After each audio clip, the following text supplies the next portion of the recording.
My girlfriend said, "My friends don't like you, so we need to break up." I replied, "Good, then you can join them." The way they all stared at her after I left told me everything. So my girlfriend, ex-girlfriend now I guess, just ended our 2-year relationship because her friends don't like me. And the worst part, I think I've been okay with that for months without realizing it. Here's the background. I'm Noah. I work in cybersecurity incident response for a fintech company in San Francisco. Pretty standard tech bro stuff. I analyze security breaches, respond to incidents, write reports. I'm generally a calm person. I don't do drama, I think things through, and I prefer quiet nights over loud bars. That's going to be important later. My now ex is Katie. She's a content producer for this increasingly popular podcast called Unapologetically Her. When we started dating 2 years ago, she was different. We'd go to indie shows, hole-in-the-wall cafes, quiet hikes in Marin. She was thoughtful, introspective, really present. We moved in together about 8 months ago and things were good. Or so I thought. The shift started when the podcast really took off. The host, Regina, is one of those charismatic thought leader types. She's smart, engaging, has this way of making everything she says sound profound. The podcast is all about modern dating, feminism, boundaries, toxic relationships, that kind of content.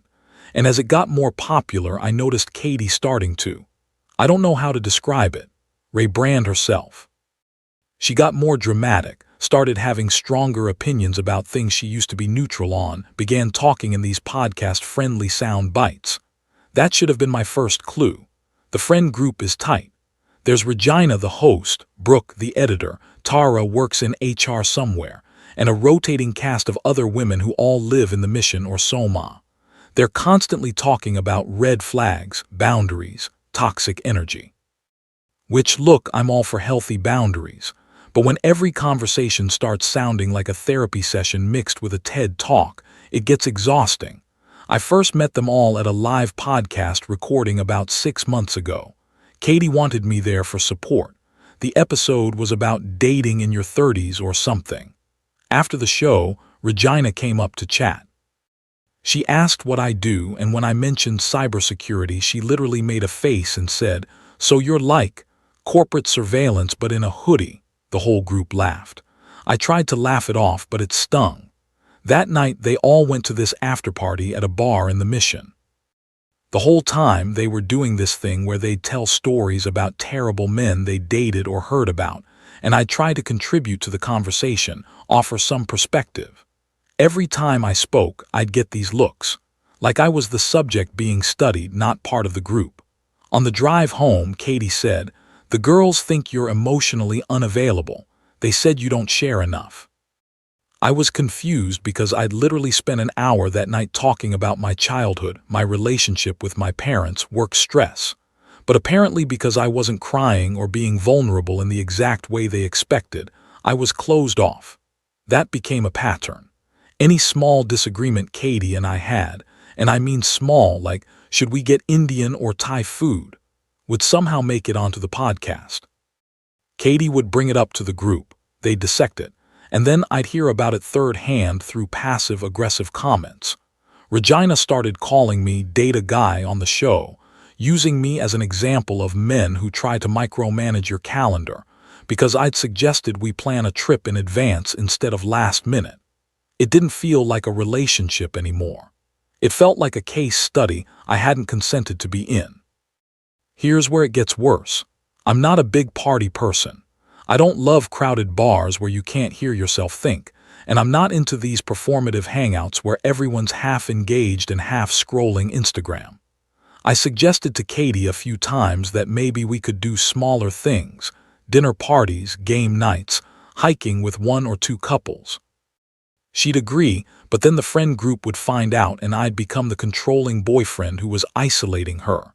Every time I didn't go to one of their events, it would come up on the podcast.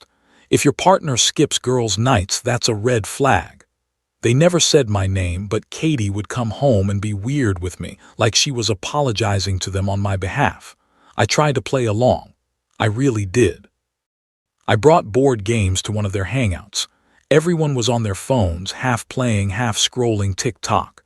When I pointed out we should maybe put phones away to actually play, Brooke laughed and said, "This feels like a workshop, not fun." The whole group agreed. I was trying too hard, so I was in this impossible position. If I stayed quiet and just existed in the background, I was distant and emotionally unavailable. If I tried to engage or suggest activities, I was controlling or trying too hard. There was no way to win. A few weeks ago, Katie came home a little tipsy from one of their wine nights. She was scrolling through her phone, laughing at messages. I asked what was funny and she said, "Oh, Regina's just doing her thing." Then she said something that made my stomach drop. She says your word choice in texts is low-key manipulative. I stopped. "How does Regina know what I text you?" Katie got this look, half guilty, half defensive.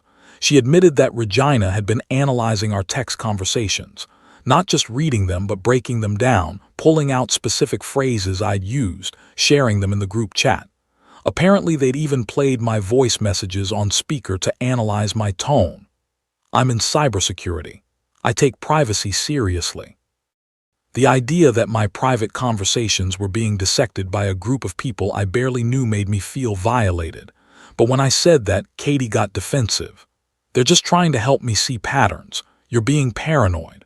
I let it go because I didn't want to fight, but I couldn't shake the feeling. A few days later, Katie left her iPad at home while she went to work. A notification popped up. I wasn't snooping, it was just there on the screen. It was from their group chat.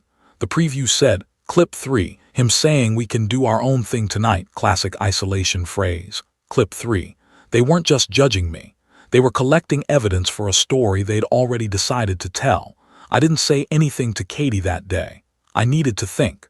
Part of me wondered if I was overreacting. But the more I thought about it, the more I realized how insane it was. My girlfriend's friends were treating our relationship like a research project, and she was letting them. Last night, Katie asked me to meet her at this rooftop bar near where they record the podcast. I knew something was coming. She had that look, the one she gets when she's rehearsed something. We sat down. She ordered a drink. Then she said it, "My friends don't like you. They think you're limiting me. I can't ignore that. We need to break up." I felt this weird calm wash over me. Not anger, not sadness, just clarity. I looked at her and said, "Good, then you can join them." I stood up, paid for both our drinks at the bar, walked over to the table where Regina, Brooke, and Tara were sitting, because of course they were there, probably recording the whole thing, said, "Nice knowing you all," and left. As I was walking out, I glanced back. The three of them were staring at Katie with these expressions I can't quite describe. Not satisfaction, not happiness, something closer to shock, maybe even discomfort. Like they'd pushed a button expecting one thing and got something else entirely. Katie looked small sitting there, and for the first time in months, her friends weren't smiling. I've been at my buddy's place since last night. I keep replaying it in my head. The relationship was probably over the moment Katie started valuing their opinions more than her own instincts. But still, part of me wonders if I should have fought harder. Another part of me feels relieved it's done. Has anyone else dealt with something like this, where your partner's friends basically run the relationship? I don't even know what I'm asking. I just needed to write this out. Update 1. Posted 2 weeks later. Okay, so I didn't expect to post again, but some stuff has happened that I think people following this might want to know about. Also, I need to process it somewhere because this has gotten weird. First off, thanks to everyone who commented on my original post. The validation helped more than I expected. A lot of you were right about the recording thing being sketchy, and it turns out it was even worse than I thought. So about a week after the breakup, I was at work trying to focus on a security incident, and my coworker Jamie came over to my desk. She's 28, super into podcasts, always has earbuds in. She looked uncomfortable and said, "Dude, I need to ask you something weird. Are you the data guy on Unapologetically Her?" My brain buffered for a second. "What?" She pulled out her phone and played me a clip from their latest episode. It was titled something like "When Soft Control Becomes Hard Boundaries" or some buzzword soup like that. And there it was, Regina talking about a case study of a man who used subtle isolation tactics to control his girlfriend. She didn't use my name, but she used exact phrases I'd said, word for word, but completely stripped of context, edited to sound sinister. The comments section was full of people diagnosing me. Textbook covert narcissist. My ex did this exact thing. They were tearing apart a version of me that didn't exist. I felt sick. Jamie looked at me and said, "If that's you, you need to know they're butchering you." I thanked her and told her I'd handle it. I didn't know how to handle it. I'm not a lawsuit guy. I just wanted it to stop. That night I couldn't sleep, so I downloaded the episode and took screenshots of the transcript and comments, just in case. I don't know what I thought I'd do with them, but it felt important to document. 2 days later, I got a DM on Instagram from Brooke, the editor, the one who was always just nodding along with whatever Regina said. The message started with, "I'm sorry, I think you should see this." She sent me screenshots, a lot of them. The first was from their internal Slack, the podcast team's private workspace. I could see messages from months ago. Regina wrote, "We need a controlling man archetype for next season. Makes the content relatable." Someone replied asking if they had anyone in mind. Regina responded, "Katie's boyfriend is perfect, quiet, overthinks, doesn't push back, we can spin that." There was more. A Google Drive folder titled Noah Examples. I felt my hands start shaking. The folder had a list of voice messages I'd sent Katie, casual stuff. "Can we have a quiet night, just us? If you're tired, I can pick you up." Next to each one there were notes. Brooke had written on one, "He sounds normal here." Regina's reply, "Context, Brooke, it's about pattern. They were building a case against me like I was a suspect." Brooke sent a follow-up message, "I've been uncomfortable with this for a while. You weren't the first." She explained that Regina has been doing this for years. Every guy Katie dated before me got the same treatment, recorded, analyzed, turned into content. Regina would find the villain angle and run with it. The podcast thrived on real-life drama, and Katie's dating life was the fuel. I didn't know what to say. I just sent back, "Why are you telling me this now?" She replied, "Because it finally caught up to them." Apparently, after they released the episode about me, the comments section split.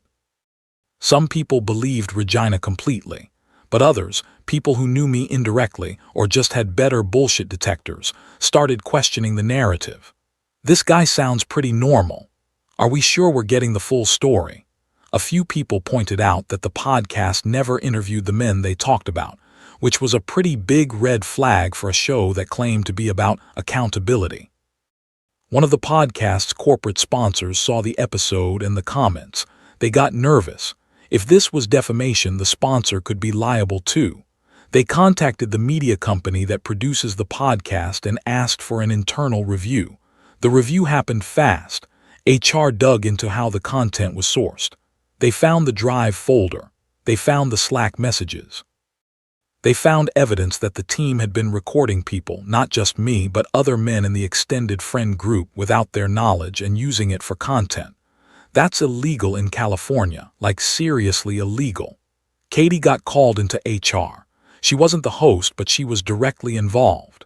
She'd been feeding her relationship to the show. They gave her an option: resign voluntarily or be terminated for cause. She took the mutual separation. Regina got suspended pending further investigation. The sponsor pulled funding. The podcast went on hiatus, citing restructuring. Brooke told me all of this over a series of messages. She sounded genuinely remorseful. She said she'd been uncomfortable for months but didn't speak up because Regina was her boss and the podcast was her job. She was afraid of being cut out, becoming the next target. I get it, I guess. Doesn't make it right, but I get it. I sat with that information for a few days. I didn't feel happy. I didn't feel vindicated. I just felt tired. This whole thing, Katie, the friend group, the podcast, it wasn't a relationship. It was content farming. They turned real people into characters, real conversations into episodes, and when the characters stopped being useful, they got written out. I haven't heard from Katie directly. Part of me wonders if she's okay. Another part of me thinks she made her choice when she let her friends dictate our relationship. Either way, I'm not reaching out. I did respond to Brooke.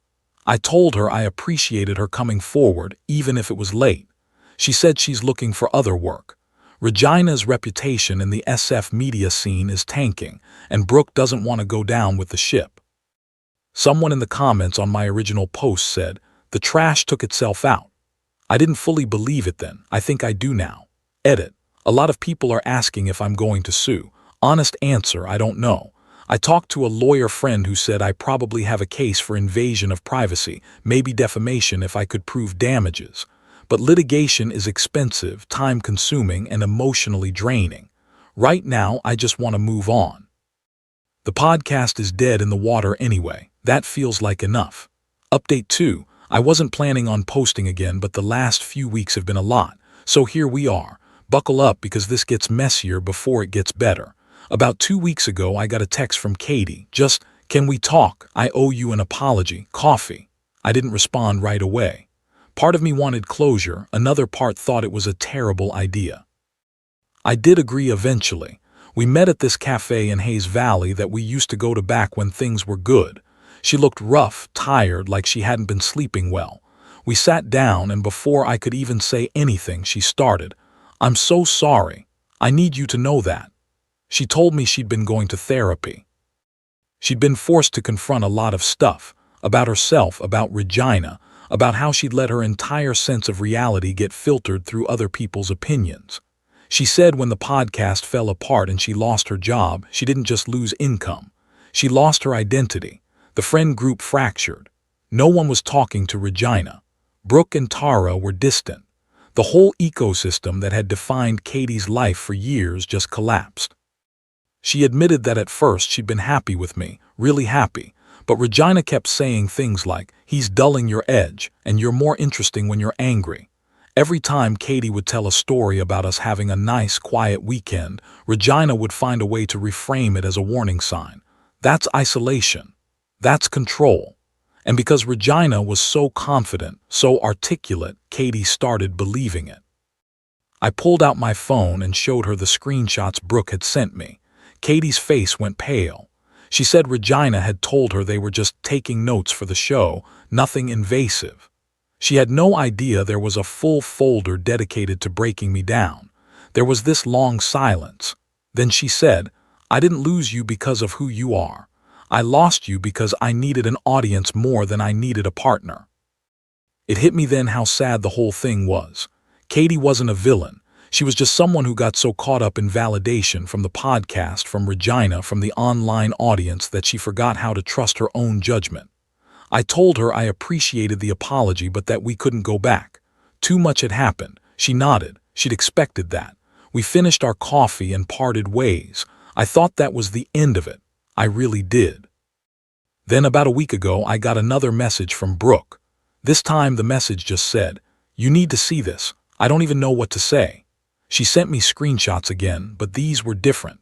Much different. When Regina was forced out of the podcast, the parent media company did a full audit of her work accounts before wiping them. It cloned her laptop to make sure there wasn't any other legally questionable content. And they found something. A folder buried deep in her personal files labeled Letters. Inside that folder were dozens of documents. Letters, journal entries, notes, all written by Regina to Katie, except Katie had never seen them. They were drafts, confessions, things Regina had written but never sent. And the contents were, honestly, I don't even know how to describe it. One of the early letters, dated 7 years ago, right around when Regina and Katie first became close, said, "I've been in love with you since junior year. I know you don't see me that way, and I've made peace with it. But I need you to know that no man will ever understand you the way I do." There were more. Years of letters. In one, Regina outlined how she'd subtly undermined Katie's previous relationships. She'd take something a boyfriend said, twist it just enough, and then present it to Katie as a red flag. She'd manufactured drama for the podcast, sure, but it wasn't just about content. It was about keeping Katie single, keeping Katie close. The one about me was the worst. Regina wrote, "He's the most dangerous one. She's too calm around him. She laughs without performing. She doesn't feel the need to be on when they're together. If I don't do something, she'll leave. Not just me. She'll leave the show, the life we built, everything. I can't let that happen." So that's what this was. It wasn't about protecting Katie from toxic men. It was about protecting Regina's access to Katie. Every boyfriend, every relationship, Regina saw them as threats. And she used the podcast, the friend group, the whole social justice framework as a weapon to eliminate those threats. She dressed up obsession and control as concern and feminism. Brooke forwarded all of this to Katie, and Katie, to her credit, confronted Regina directly. I wasn't there, but Brooke told me what went down. Katie showed up at Regina's apartment and demanded an explanation. Regina initially tried to play it off as creative writing, like it was fiction or a podcast idea she'd never used. Katie pulled up one of the letters on her phone and read it out loud. "If I have to burn every bridge to keep her, I will." Regina broke down. She admitted it, all of it. She said she loved Katie and had for years. She said she couldn't help it, that every time Katie got serious with someone, it felt like losing her. Katie left. She called Brooke, Tara, and the others and told them everything. The friend group imploded. None of them had known Regina was in love with Katie. When they realized they'd been weaponized, used as tools to isolate Katie from any real relationship, most of them couldn't deal with it. Brooke and Tara tried to stay close to Katie at first, but even that was strained. Too much damage, too much betrayal. Within a couple of weeks, everyone had just kind of drifted apart.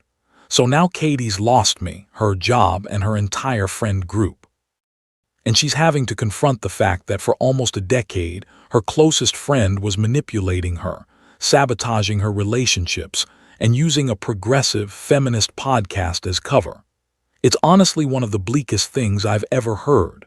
I haven't talked to Katie directly since the cafe meeting, and I don't plan to. I feel bad for her, I really do, but I also can't fix this. She has to figure out who she is without Regina's voice in her head.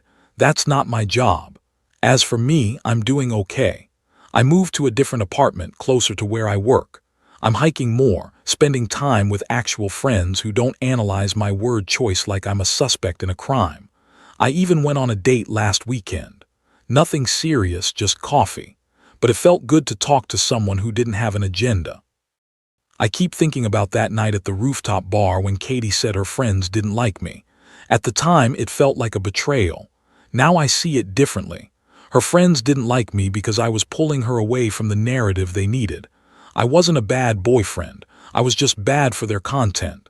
And honestly, I'm fine with that. Edit.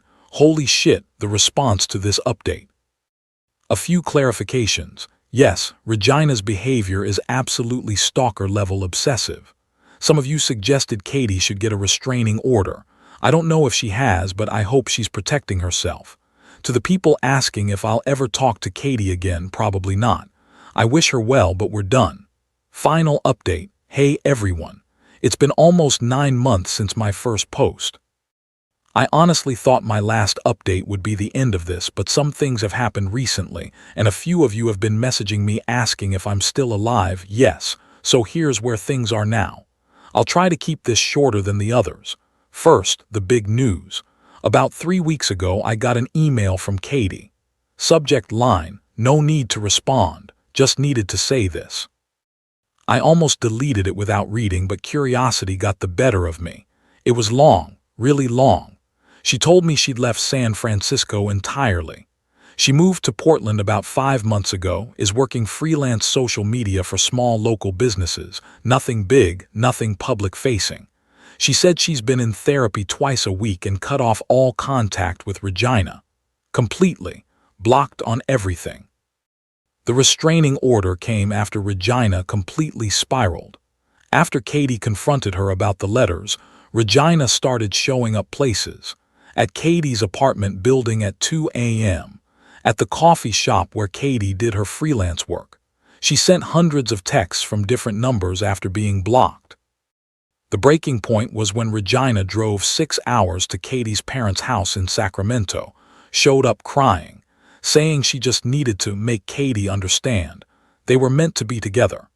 Katie's dad had to physically block the door while her mom called the police.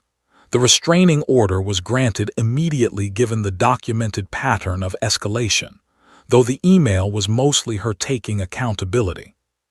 She said she'd spent months in therapy dissecting how she let Regina control her perception of reality, how she'd outsourced her decision-making to a group of people who didn't actually have her best interests at heart.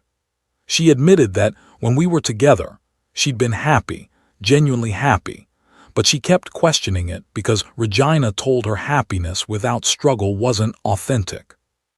The part that got me was when she wrote, "You were never controlling, you were never emotionally unavailable, but I let someone else narrate our relationship for me and I'm so sorry. I failed you. You deserve better than that."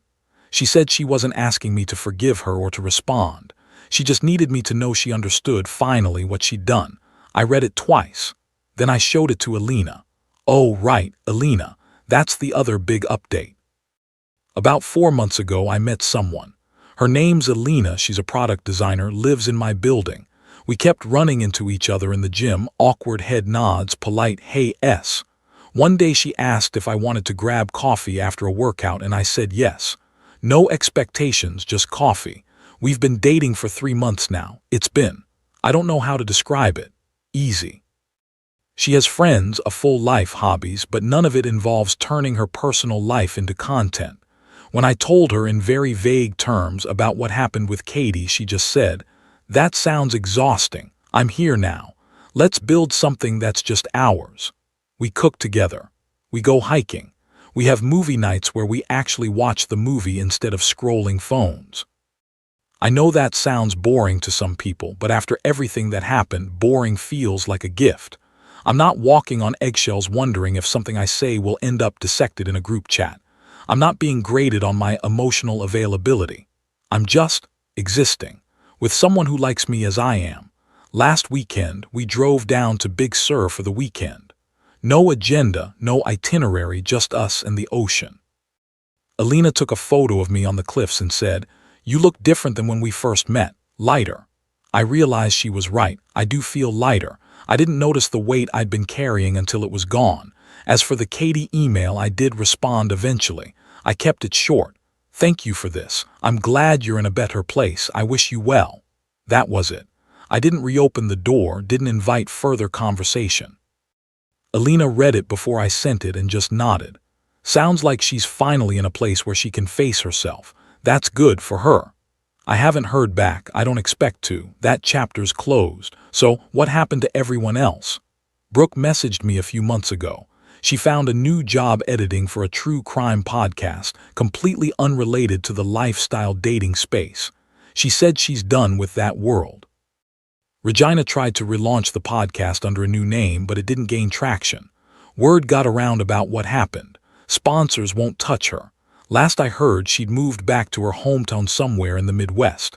The original podcast, Unapologetically Her, is just dead. The website's still up but hasn't been updated in almost a year. The social media accounts went silent. It's like it never existed. I've thought a lot about what that whole experience taught me. I used to think I was being judged for who I was, too boring, too calm, too unavailable. But the reality is, I was being judged for not fitting into their story. I wasn't dramatic enough, reactive enough, damaged enough to be good content.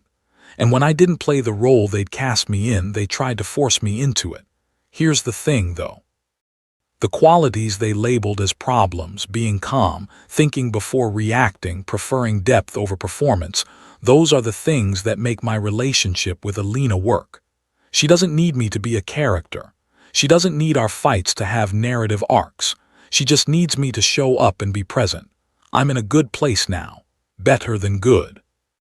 I found someone who values privacy, authenticity, and building something real instead of performing something shareable.